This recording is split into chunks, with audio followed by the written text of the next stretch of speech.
consider what globalization means. We're going to begin in this course with a definition provided by John Tomlinson of globalization as the rapidly developing and ever-densening network of interconnections and interdependencies that characterize modern social life, and how this makes the globe really a smaller place.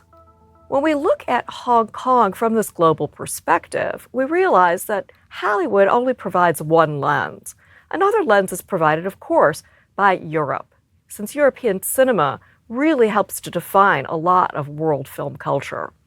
When we think of European film and its embrace, for example, of key filmmakers from Hong Kong, like Wong Kar-wai, at places like the International Film Festival in Cannes, we realize that Europe also provides a very important global connection for Hong Kong. We even see it used as a location in films made in Europe, such as Boarding Gate, and we see European filmmakers attracted to many of the innovations as well as stars featured in Hong Kong.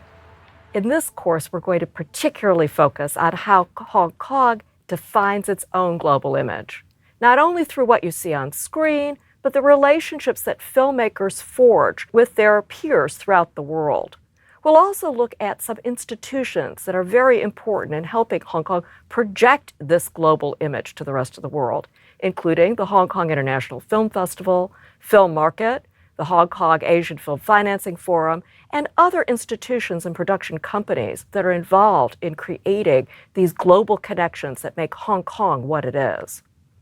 What do we see coming from Hong Kong that creates this global image? Or what is it about Hong Kong's commitment to this image that we need to pay attention to? First of all, we need to realize that many people have looked at Hong Kong as a global city because of its unique history.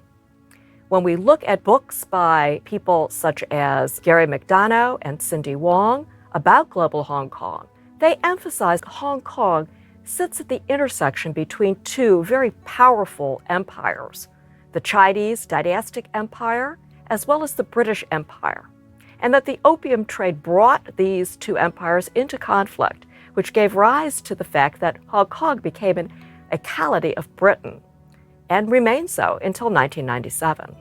So these political and economic interests oftentimes intersect, sometimes clash, but always create a very important and dynamic place for commerce and cultural intercourse. This was heightened, particularly after World War II.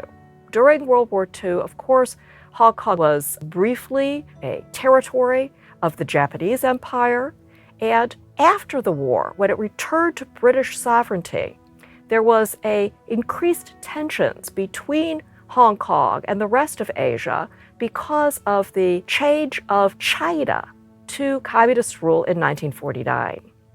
When we look at the economics of this, we realize that there was tremendous reorientation in the Asian economy away from China and toward other emerging economies, the tiger economies of the Pacific, including Japan, South Korea, Taiwan, and other places. So we saw Hong Kong as being part of this, with an emphasis first on cheap labor, and then eventually, particularly after the opening of China with the end of the Cultural Revolution and the reform era being instituted in the late 1970s and into the 1980s, we saw Hong Kong really take advantage of this shift in emphasis, economic emphasis in Asia. So Hong Kong went from being a manufacturing center, a center for cheap labor and cheap products, to being a place where business firms relocated. So they became a place where management, finance, investment, all kinds of currency exchanges, banking services, information communication became important. It also became a transportation hub for Asia.